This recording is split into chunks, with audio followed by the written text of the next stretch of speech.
Hello,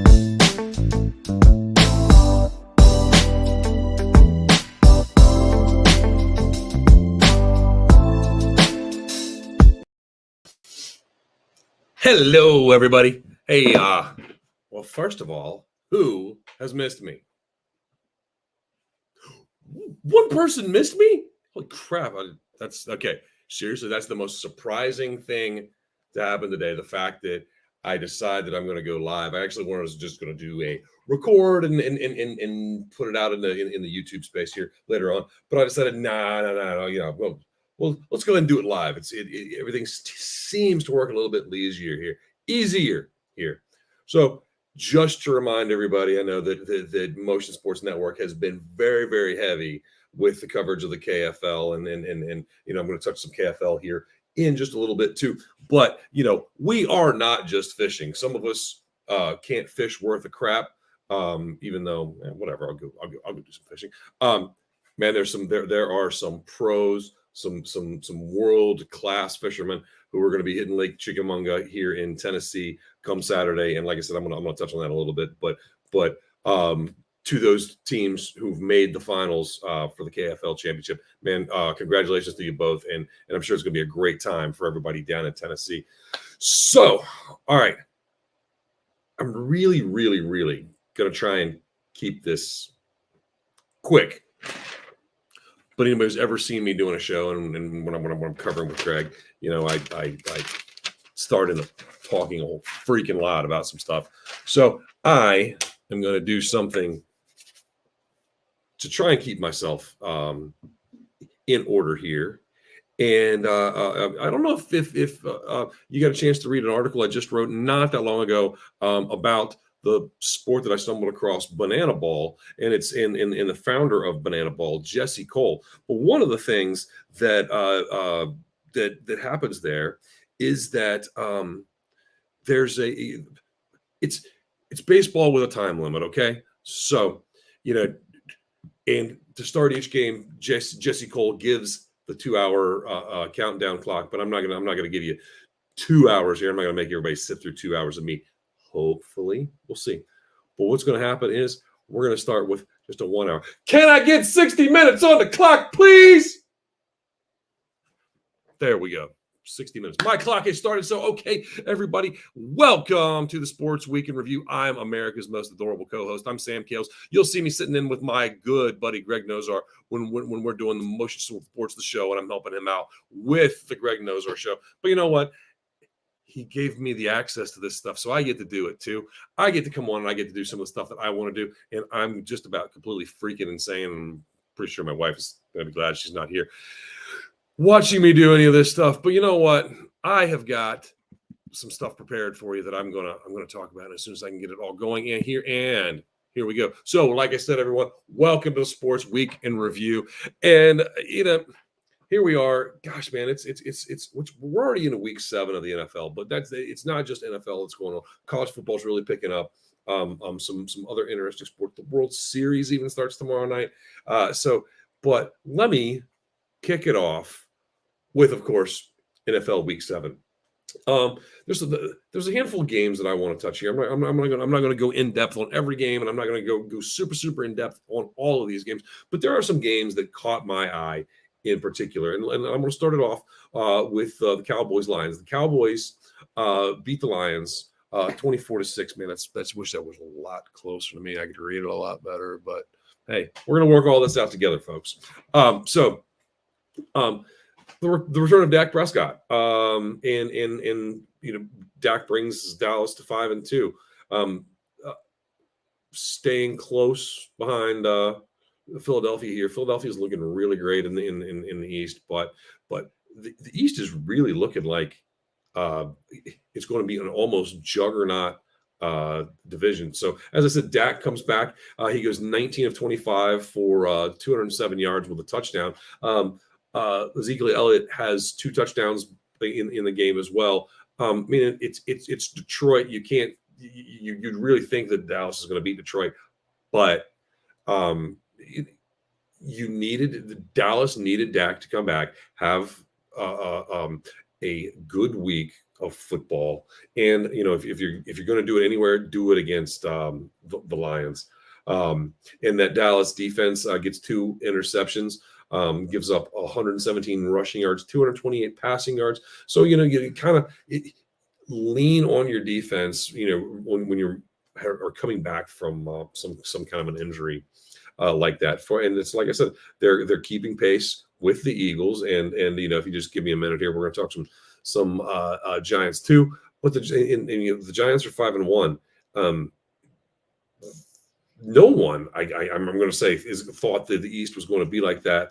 But it's definitely going to be, I think, one of the more interesting divisions to watch as we go through the rest of the NFL season. The second game I've got here for me to touch on for you. See, I have no idea what I'm going to say. This is like notes that I wrote down here. It's going to be a whole lot of craziness, and see, whoever the heck was watching has already been scared off. But hey, it's not just that you watch me on YouTube or on Facebook when we're going live. These things are available for download, not download, for you to watch at Motion Sports Network on YouTube. And we've also got some podcast stuff. Let's find out where the heck to find that, because I definitely have a face for radio. So the second game, like I said, I want to touch on here is Tennessee and Indianapolis. Not really a great game to watch, with the Titans only scoring 19, holding the Colts to 10. The Titans are not a juggernaut team, but they're doing what they need to do to win. And in this very, very poor division, just doing enough is probably just going to be enough. And when we say just doing enough, they're 2-0 against the Colts. The 2 games against the Colts in the first 7 weeks, that's a good start. If you go 2-0 against who would be your division rival that early in the season, you don't have to worry about playing them coming in week 14, 15, 16.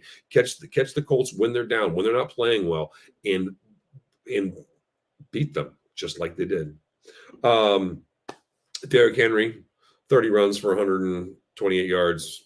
I mean, it's just about Derrick Henry's MO. They should probably carve that on the bronze statue he's going to get when he goes to Canton there, I would say. Defensively, Tennessee gets a 76-yard interception return. That's a pretty darn good defense that Tennessee's got. But if you really, really want to compete with what some of the rest of the AFC has going on, you're going to have to do a little bit more offensively. Now, how about this? Commanders, 23. Still needs to be bigger. Bigger font next time. Commanders 23, Packers 21. Okay, I mean, every now and then not as great team such as Washington can steal a game against a team like Green Bay. But let me put it to you like this. When I used to watch The Price is Right all the time as a kid, and if you're around my age, you watched it a whole lot too. There was there was this game where they gave you 2 products, right? And then you had a price, and you had to go up and put that price on one of those 2 products to win that round, win that prize, whatever it might be. So if I gave you a label that said 3 and 4, and you had to put that label on Washington or Green Bay, what would you? I mean, you're just going to go right toward Washington. Why the heck is Green Bay going to be 3 and 4? No, the funny thing is both of those teams here are 3 and 4, and it's Aaron Rodgers is not looking like the Aaron Rodgers that he did last year. It was, a lot of people like to say about Rodgers last year. I said it too. Rodgers made his receivers better. But I think that the receiving crew that he has now really needs to do a lot to help him get better. And one last funny thing about all this: Washington beating Green Bay. Washington gets to 3 and 4. Who would guess they'd be 3 and 4 just like Green Bay? Well, they're led by Taylor Heinicke of all people, and I am definitely on the Heinicke bandwagon. I've said it before. I've wrote it before. that if this Washington team could just put their trust and all of their resources into teaching this guy how to play quarterback, how to be a good quarterback, make the moves that he needs to make, and things along that line. They could, but they don't. They don't trust him. That's just a whole nother Snyder thing. Every teammate that he's got loves playing with him and for him. The only people that don't like Heinicke is his coaching staff. So that's a very unfortunate situation for everyone in and around Washington. Now, how about this one?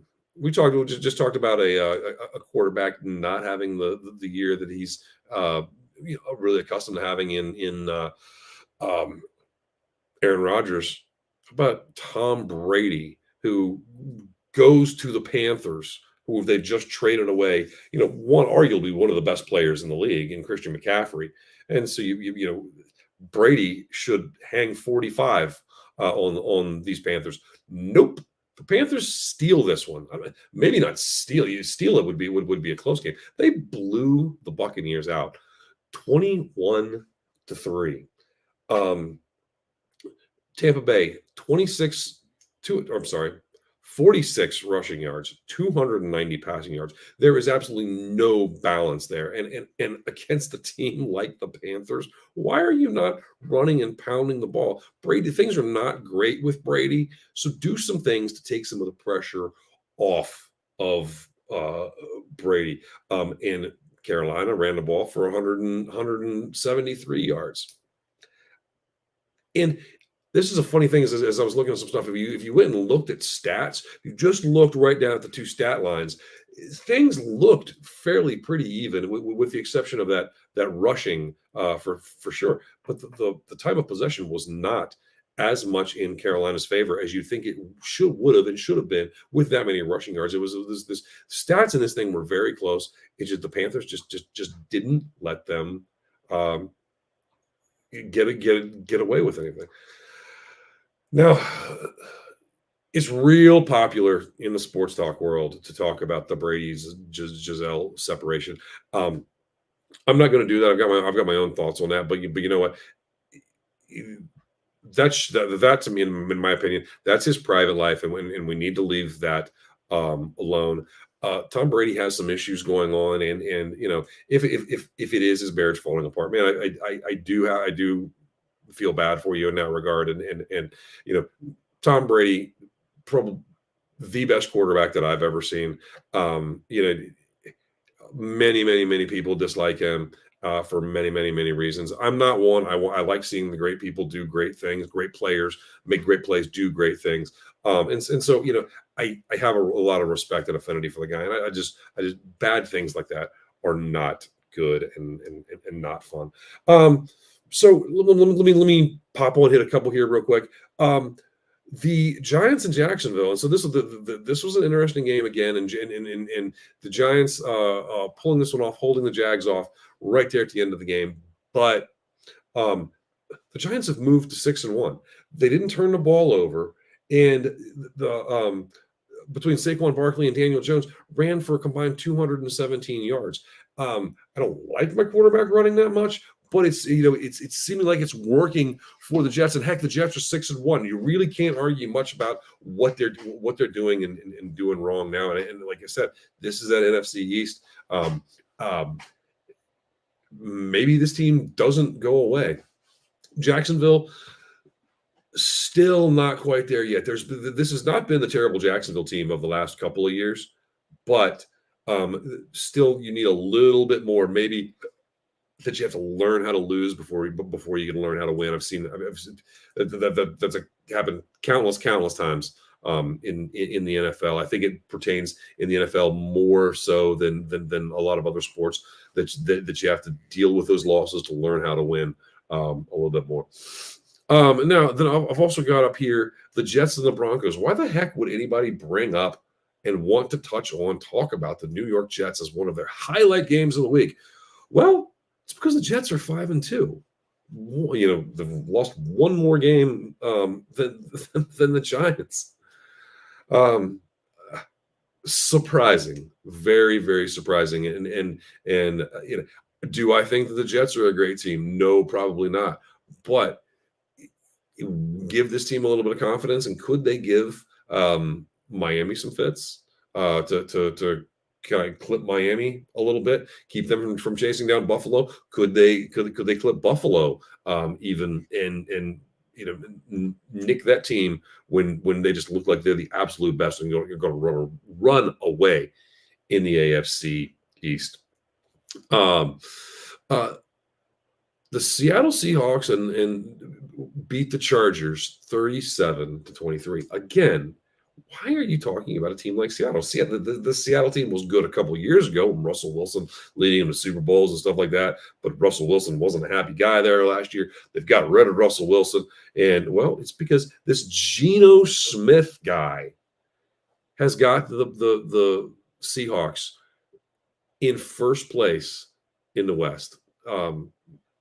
Totally unbelievable. I would have pegged Seattle as a 3-win team, and they're on top of their division.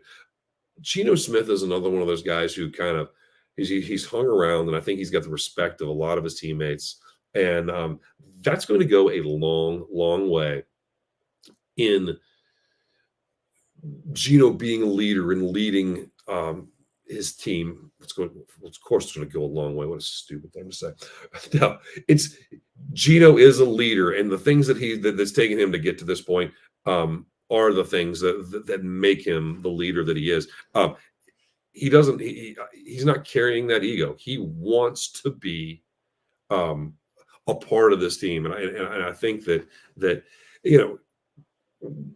closing in on the halfway mark of the season. So if you double everybody's records in from what they are now, and so after week 14, you'd be seeing Seattle in a very good position. I haven't looked ahead at many teams' future schedules, but hey, what if they are 8-6 after week 14? 14? Yeah, it's 14. Quick math. So, hey, couple games that I did not put up here on my little news blurb, but that I do want to hit real quick. Kansas City beating the 49ers 44-23. The 49ers came out. This is the game that I thought was going to be the time when San Francisco is going to step forward and knock the Chiefs down a peg, but I just don't know how you stop Patrick Mahomes. 25 of 34, 423, 3 touchdowns, 1 interception, slinging those 25 passes out to 8 different receivers. So it's not just the 1 or 2 reads that Mahomes is going. He's using his whole team, spreading everything out there. And San Francisco took it, like I said, they took an early lead in this game, and I thought, man, this is going to be San Francisco's game, and because they just picked up Christian McCaffrey. Come on, and why are you not just leaning on that guy?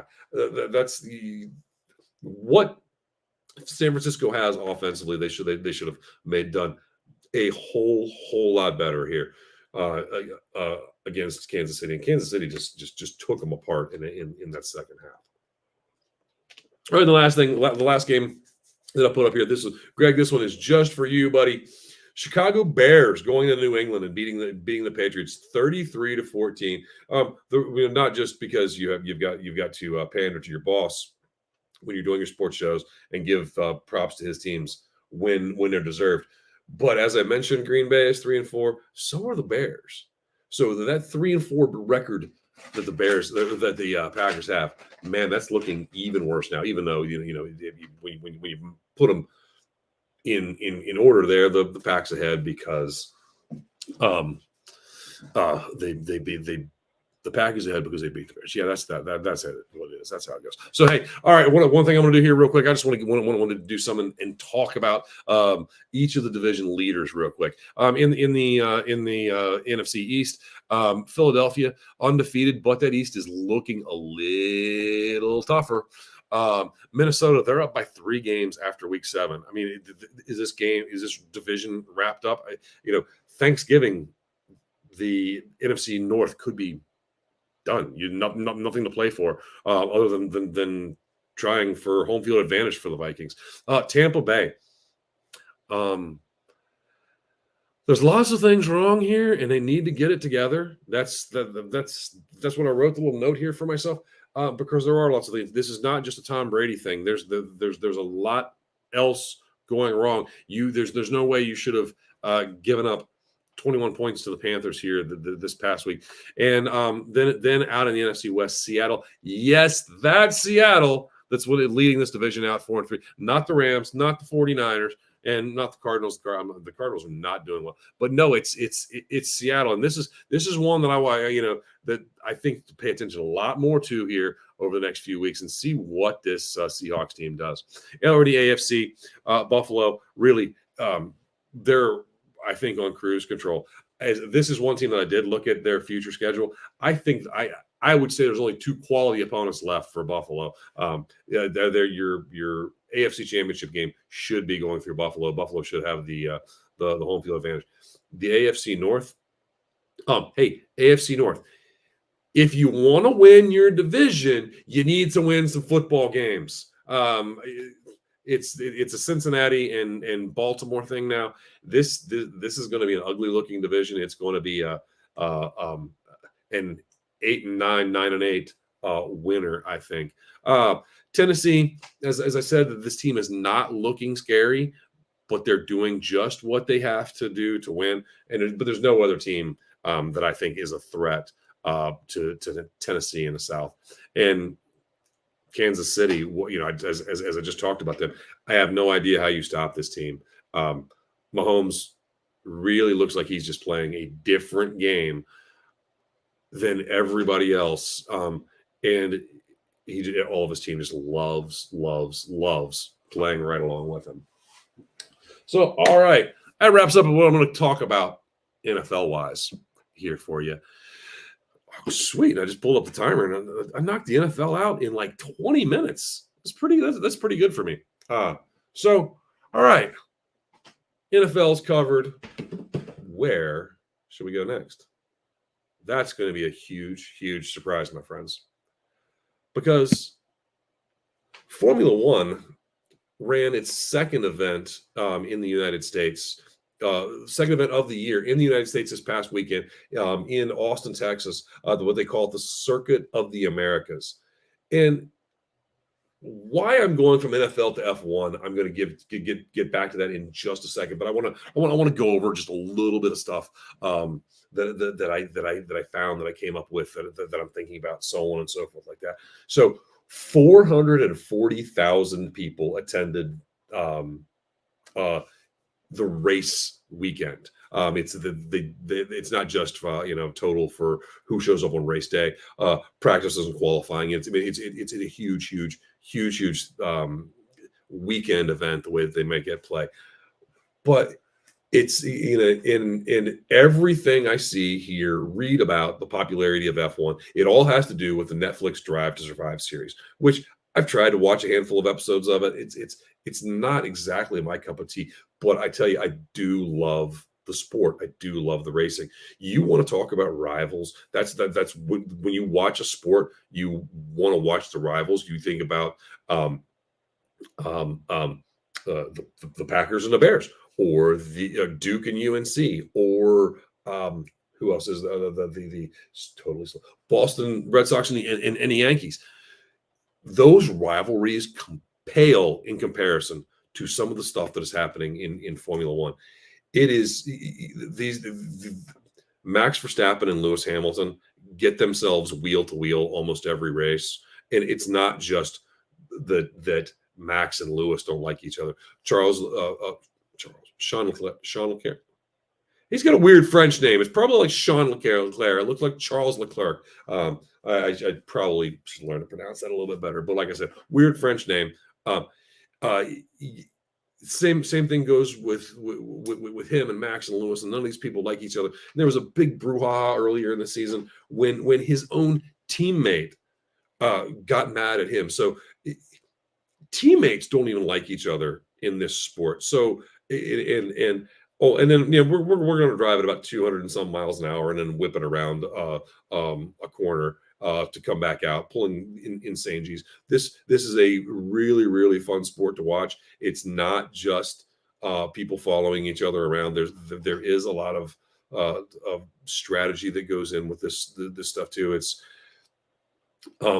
watching when you're watching it for a little bit and someone's trying to pass someone, yeah, to see the pass take a little bit might be a little boring, but you have to get to see the beauty and the intricacy of this thing, and people are doing it as attested to 440,000 people showing up this weekend. That now let me talk about here a minute for how many people actually watched it. Well, as I said, there's 440,000 in the that have been there or been at the circuit for the weekend. 1.3 million tuned in to watch this race on Sunday. On Sunday versus the NFL, this race started somewhere around 3:00, right in the middle of the NFL games, but still 1.3 million people turned this on. That's not a small number for a European sport, and you keep European sports kind of in mind just a little bit, because there's another European sport that's got something very big happening next month, and that's a topic that we're going to cover here on Motion Sports for sure. So in that 1.3 million people, the championship had already been decided, with Max Verstappen winning. When was it? Last week? Could have been the week before, but it was last week. So, all right, let me now. Another odd thing about Formula One is how European it is. A lot of these races start at odd times. You're talking like 9, 10 o'clock in the morning and stuff like that. So, a race starting at 9 o'clock in the morning, we could compare that to the NFL London game, Green Bay versus the Giants. And I'm only going to pull one small demographic out here. And I'm kind of reaching a little bit to compare these demographics, but you just gotta stay with me here on this for a second. Okay, so that Green Bay Giants game, that was a 9 o'clock game, 9:30, 10 o'clock game, that we watched here in the States, that was being broadcast from London. In the age group 18 to 34, 2.13 million people watched it. Hey, it's pretty good number for that age bracket. And the reason I'm picking this 18 to 34 demographic, because this is your young sports fan, your new sports fan, your impressionable sports fan, these are the ones that you need to hook now, so that when they're 55, they're going to be dumping all their money into your product and all their time and everything like that. So, and now for the first 6, like I said, keep in mind, it's that 18 to 34 demographic. Now, if you go to the 12 to 34 demographic, the Formula One has been for I think it was the first 6 races of the season, was what I could find the stat on, averaged 300,000 viewers in the 12 to 34 age group. Not perfectly comparable demographics, and those numbers seem really, really far off. 300,000 versus 2.13 million, right? But this is a European sport again, and you've got 12-year-olds, 16-year-olds, 18-year-olds who are up on a Sunday morning and finding ESPN and watching this. And granted, that's not in direct competition to the NFL, but Formula One is getting their young people hooked on their sport. And so I said earlier that I'd get back to why I followed NFL weekend with Formula One Austin weekend. And again, I'm going to do a little bit of a stretch here. And the NFL is the king dog. There's no getting around that whatsoever. But if you're going to complement the NFL, you're not going to compete against them. How many times does how many baseball games, basketball games, hockey games are going up against the NFL? Well, between Thursday night and Sunday football, Sunday night football, Monday night football, you've got a whole lot. So the MLB, NHL, NBA have a bigger challenge when they're going up with one of their regular season games against the NFL. But F1 is only going to compete in the exact same time slot that an NFL game will be on 3 times per year. Next year it might be 4 because they're adding another race in November in Las Vegas for next year. But if the F1 looks at this and says, NFL, we know what you are. That's fine, and we're not going to come in there and try and take you. We're not going to put a race on every weekend of the early part of your season, but we got to do a little bit. And so if we can just have a little bit, and you have the rest. If we're only going to compete against you 2, 3, 4 times a year, we're not that bad. Don't come after us. Don't try and be trying to kill us. Give us the rest of. But NFL together, the NFL and F1 can smash baseball. And I got something on that a little bit too. How bad things are in the baseball world. How much baseball is scared about the NFL. Formula One, not scared of them really at all. And going right along to complement that, most of those Formula One races are in Europe. So that, like I said, they start at the 9-10 o'clock time. It's okay. It's a crazy long, fun season. It runs from March to November, and different breaks and weekends and different breaks over different weekends and time periods and things like that. It's an odd sport. It's one of those ones you really almost have to say, "Oh, is there an F1 race this weekend?" So that you know that it is coming up. Oh, and one last thing here. And so I talked about how European of a sport this is. So I want to say it's 22 drivers that race in Formula One. Not a single one of those is American, and I did some research into it. Forgot who the guy was. Forgot when it was. Forgot when the last time an American ran for a Formula One team. But we do have an American who is on pace to score enough points to get a seat to ride in Formula One next year. His name's Logan Sargent. So if this kid gets a ride in Formula One next year, do I think that 1.3 million viewers against the NFL on an NFL Sunday is going to double? No. But that 1.3, I could see it becoming 1.6, 1.7, competing against the NFL. I know it's a way out there reach, but there's just something different about Formula One. Maybe it's the crazy Europeanness of it. Who knows? Hey, if we're gonna have some college football Saturday and some NFL Sunday, I got no problem watching some Formula One first thing Sunday morning. 3 great sports there that you can find plenty of time on the calendar, I believe, for those. So speaking of college football, NCAA football, or what I more like the SEC. Now, I'm not an SEC fan. I'm not an SEC apologist. I've tried to go out of my way to trash the SEC as much as possible, but I'm starting to come around just a little bit.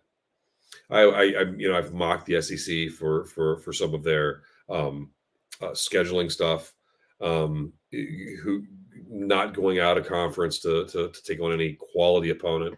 That's changing over the next couple of years, and so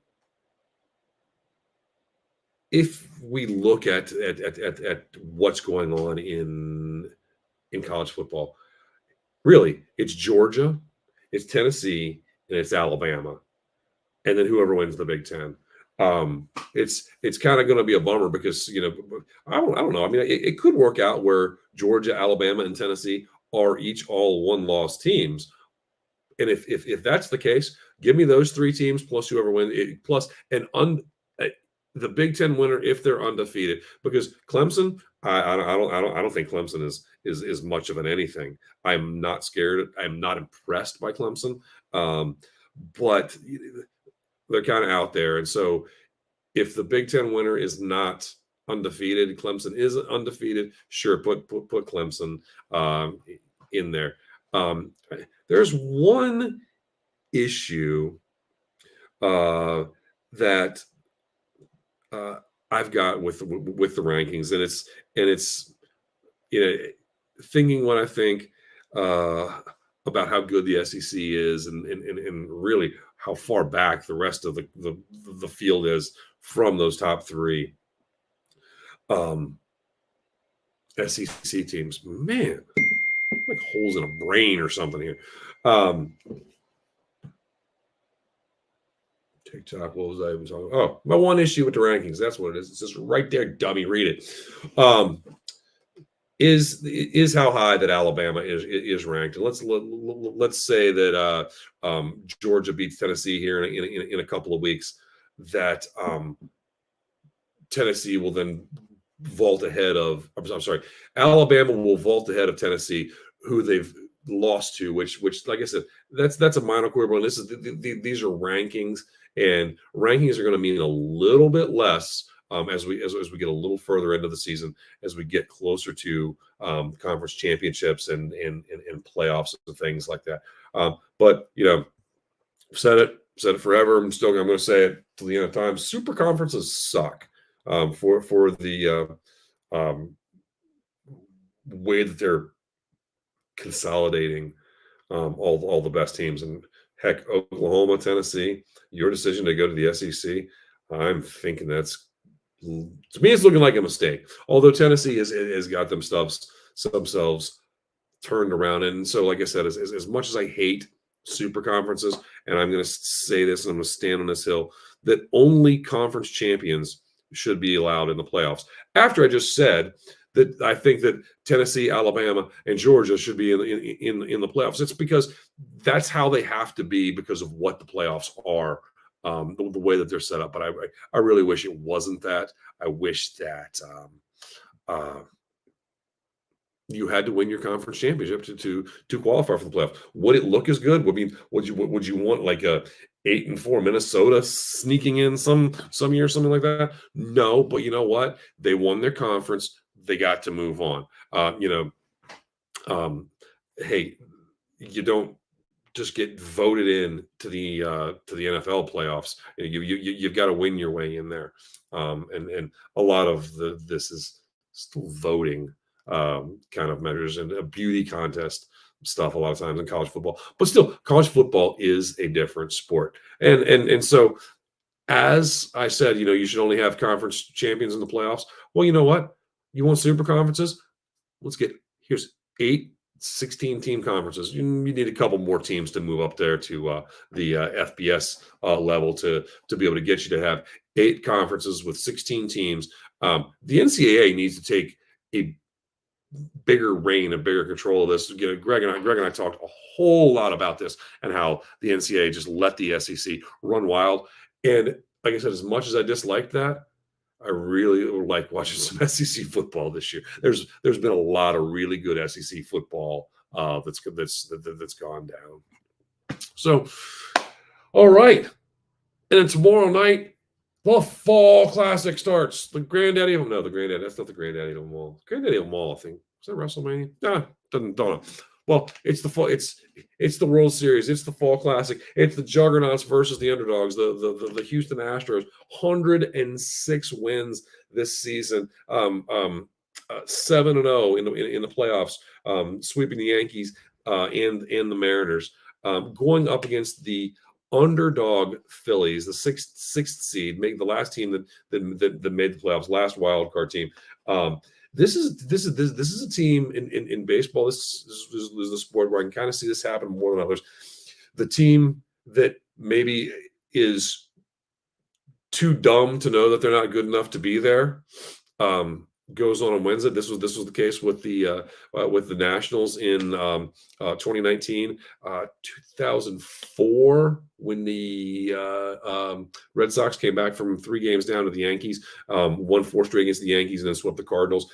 That's another team. That's what in baseball, there are these teams that can be too stupid to know that they're not good enough to play and win a World Series, and then actually, in fact, win them. And are these Phillies another team like that? This is not a terrible team. They can hit the ball well, but this Houston staff has a combined 1.88 ERA in the playoffs. It's not.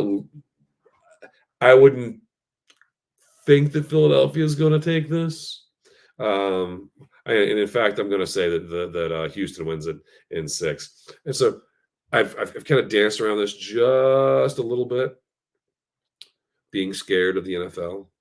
Baseball didn't used to be this. Baseball used to be the king back in the 80s. Baseball was the biggest sport in our country, and I almost got into fist fights over how much of a better sport baseball was than football. I might have been right then, but it's not a right point of view to have now. The World Series is starting on a Friday night. I'm not going to be home tomorrow night to watch the World Series. It's Friday night. I've got things to do. I'm going out. I'm going to do things. I'm going to go out and have fun, not watch baseball. You got game 1 on Friday, game 2 on Saturday, no game on Sunday. Because baseball is scared of the NFL. They cannot put a primetime World Series game up against Sunday Night Football. They would get demolished. So that's why they do this. Starting their World Series, their championship on a Friday freaking night. Just a bunch of cowards. Well, you know what? It's not just the World Series that's happening this weekend. This is also KFL Championship weekend, and I said at the beginning of the show that I was going to hit this up.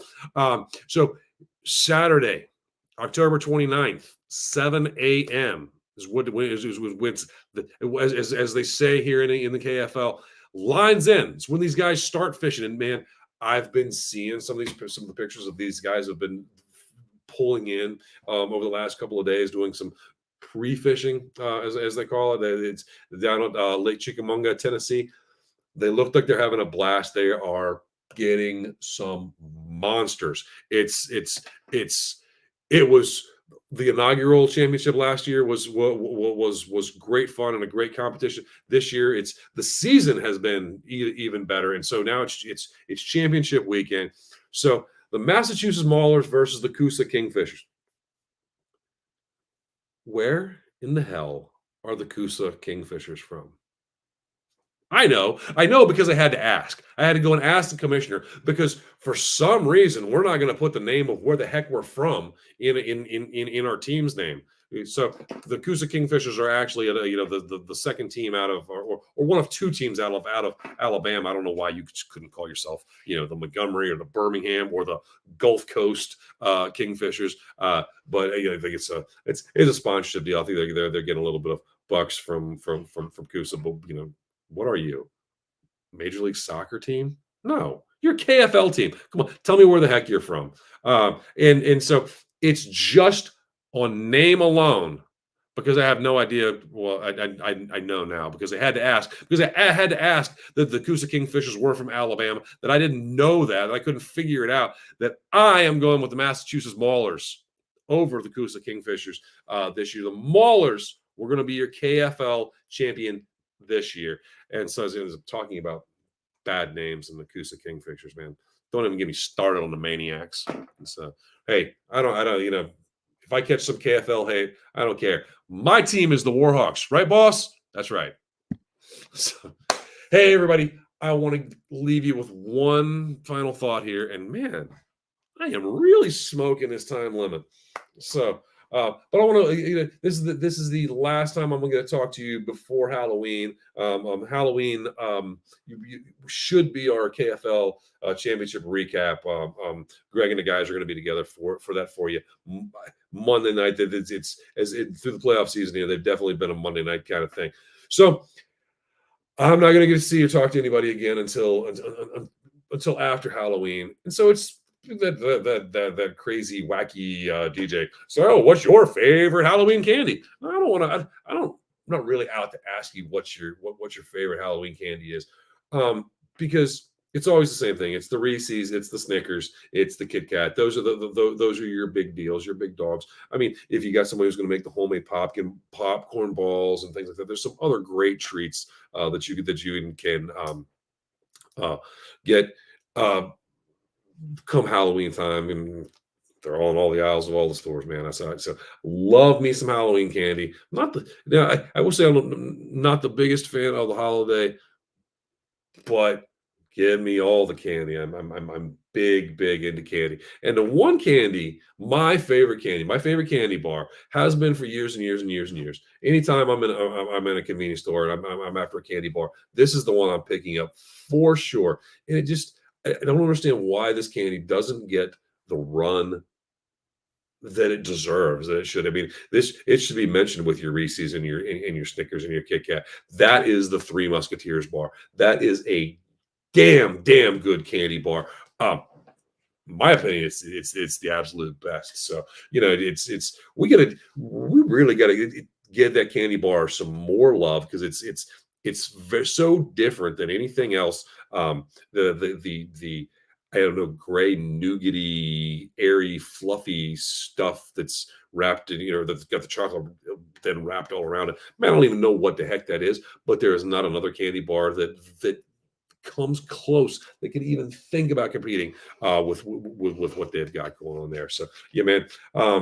Hey, if you're not getting and while we're on this, full size bars. Don't be cheap. Don't get these little fun size and party size and even smaller than that size. Now, these kids have been good all year long. You're like their Santa Claus. So when that kid comes and knocks on your door, you give them the full size Reese's, or you give them the full size Hershey bar. Get them the good stuff. That's what they want. And you know what? If you are the one guy in the neighborhood, you're the one house on the block who's handing out the full size candy bars, just wait until next summer. One of those kids that you gave that full size Reese to, see if he comes by and says, "Oh, hey, let me mow your grass for you this weekend. I'll take care of that for you." Try it and give the kids what they want. Give them the full size bar, for God's sake. Everybody, hey, I have had fun. I have beat the clock. I cannot believe it. That's just a shade over 40, 48 in 9 minutes. Just hit on the timer. But, on my personal timer, I was able to knock this out in under 60 minutes. I've had a great time. If you're watching tomorrow, this weekend, anytime along those lines, hey man, drop some comments. Get us on all of our socials. Where it's Facebook, Motion Sports on Facebook. Follow us on Instagram and Twitter at Motion Sportsnet. I've got my own stuff that I should probably put on my little cards here to so that I can get everybody to go and follow me. But no, I didn't do that. I haven't done that. So I tried something new. I tried something different. I tried to get all my thoughts and stuff together, and make it look a little bit more presentable. Man, I hope that you who watch, listen, have as much fun and enjoyment that I did putting into it, because I really had a great time, and my hard work is for you. All right, everybody. Hey, I had a great time, and I will be seeing everybody next week. Thanks a lot for checking out the Sports Week in Review. I'm America's most adorable co-host, and I will see you again next week. Thank you, everybody.